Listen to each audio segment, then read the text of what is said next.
Bonjour à tous, c'est Sébastien Makiko. Aujourd'hui, mon titre s'intitule Revenons à l'essentiel, deuxième partie. Écoutez cette histoire. Il y avait un jeune homme riche. Vous avez retrouvé cette histoire dans le livre de Marc 10 à partir du 17e verset jusqu'au 27e verset. Ce jeune homme riche, moi je l'appelle un entrepreneur à succès, qui réussit, qui excelle, qui s'est déjà battu plusieurs entreprises dans le monde, qui a des personnels qu'on ne peut même pas compter. Alors ce jour-là, il est parti devant Jésus, il pose la question, Jésus, bon maître, que dois-je faire pour hériter le royaume des cieux? Jésus lui dit, tu connais bien le commandement, tu aimeras ton prochain comme toi-même, tu ne déroberas point, tu ne commettras pas d'adultère, honore ton père et ta mère, tu ne diras point de faux témoignages. Il dit, non, tout ça je connais maître.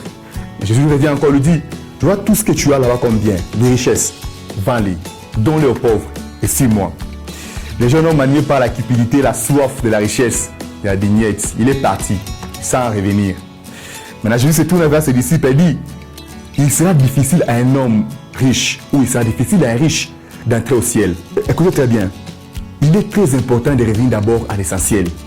Le monde nous a appris à courir derrière les richesses, derrière les biens matériels, derrière la renommée, la célébrité. Mais le monde ne nous a pas appris ce qui est essentiel. Qu'est-ce qui est essentiel? C'est d'abord assurer ton éternité. Après ta mort, où est-ce que tu passeras ton éternité, cher leader, cher entrepreneur, cher businesswoman?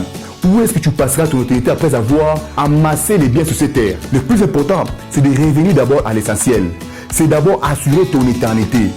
Comment assurer ton éternité? C'est de donner d'abord ta vie à Jésus. C'est de recevoir Jésus dans ta vie comme Seigneur et Sauveur. Là, tu assures ton éternité.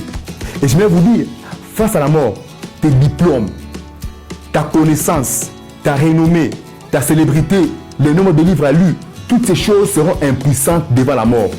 Ça ne fera rien du tout. Imagine, tu vas passer tout ton temps en train d'écrire les richesses, en train de passer qu'à la richesse, mais tu oublies ce qui est essentiel. Le salut de ton âme, c'est ce qui est essentiel. Reviens à l'essentiel. Donne d'abord ta vie à Jésus. À quoi sert-il à un homme de gagner le monde s'il perdait son âme? À quoi? À quoi tout cela va servir si tu passes tout ton temps à acquérir les richesses de la terre, mais tu oublies ce qui est essentiel? Le salut de ton âme, c'est ce qui est essentiel. Aujourd'hui, entrepreneur, peu importe ce que tu as, je te dis, si tu meurs aujourd'hui et que tu n'as pas encore assuré ton éternité, la destination, c'est l'enfer. Reviens à l'essentiel. Reçois Jésus comme Seigneur et Sauveur. Alors, comment le faire? Répète juste après moi. Seigneur Jésus, pardonne mes péchés. Je te donne tout mon cœur, toute ma vie. Conduis ma vie, Seigneur. Amen. Voici, tu es devenu une nouvelle créature maintenant. Tu viens d'assurer ton éternité. Vous voyez, c'était pas difficile, c'était facile. Revenons à l'essentiel. Ton salut d'abord.